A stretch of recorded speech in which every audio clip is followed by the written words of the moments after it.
Doctor Who, Series 10, Episode 5, Oxygen.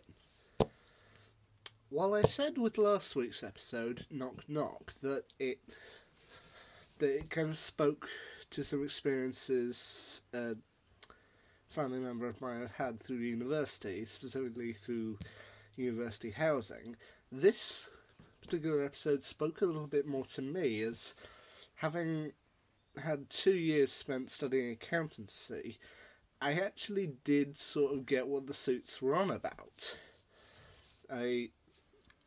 About them replacing the organic components, i.e. human beings, with a piece of machinery.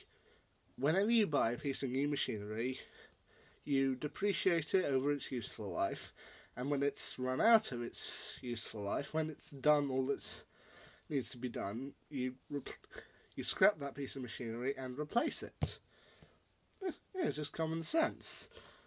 However, yeah, I'll admit it's fairly gruesome when you literally suffocate the creature inside. Yeah, you suffocate the creature inside and then proceed to replace it. That human beings have become inefficient with their oxygen. Ugh. Yeah, the basic premise: the Doctor, Bill, and Nardole go off and to answer a distress call from a space station that's seemingly mining copper ore. Then they find that when the distress signal was sent, there are apparently 40 people still on board the ship, 40 people walking about, but only 4 of them are alive. 36 of them have been technically suffocated by their spacesuits and are now dead. It was, I admit, pretty creepy, and some of the stuff, especially with Bill, when she, when her suit took over, that did, I'll admit, make me feel a little bit claustrophobic.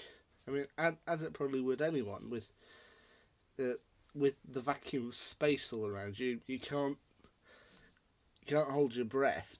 They make a point in the episode that you can't hold your breath in space because it'll cause your lungs to burst. So yeah, it would make anyone feel slightly claustrophobic, as it did with me.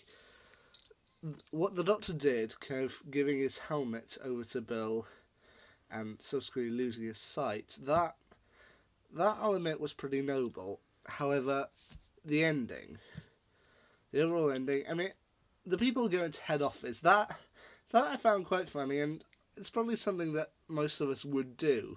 Because we go through an experience like that, we're going to have complaints. We're going to go to head office and complain.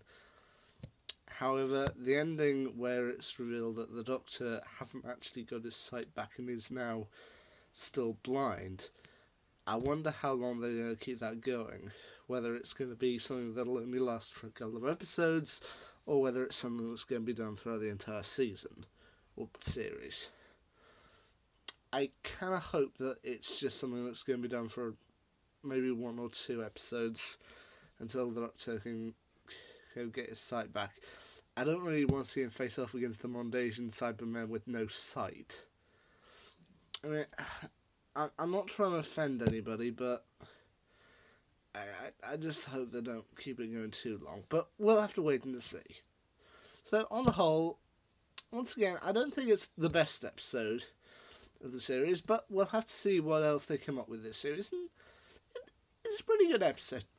It's got some interesting characters, it's got quite a good premise, and to an extent, it's actually quite scary. So, yeah, makes you feel a little claustrophobic. Plus, there's also something in there when the Doctor talks about that now, with everything all around them, everything's stacking against them, the only thing they have left to do is die well. Which I personally took as a reference to his 2016 appearance in the first episode of Class, where he said, surely the aim should be not dying well. I mean, some people may see it as a Class reference, some people may not. I personally saw it as a Class reference, and a pretty good one at that. So, once again, as I said, not the best episode, but I think pretty good. Anyway, next week, Extremis, and from the look of the trailers, I'm a little bit worried about this one. It could either be a really good, really fun episode, or it could offend quite a few people. That's all I'm going to say for now.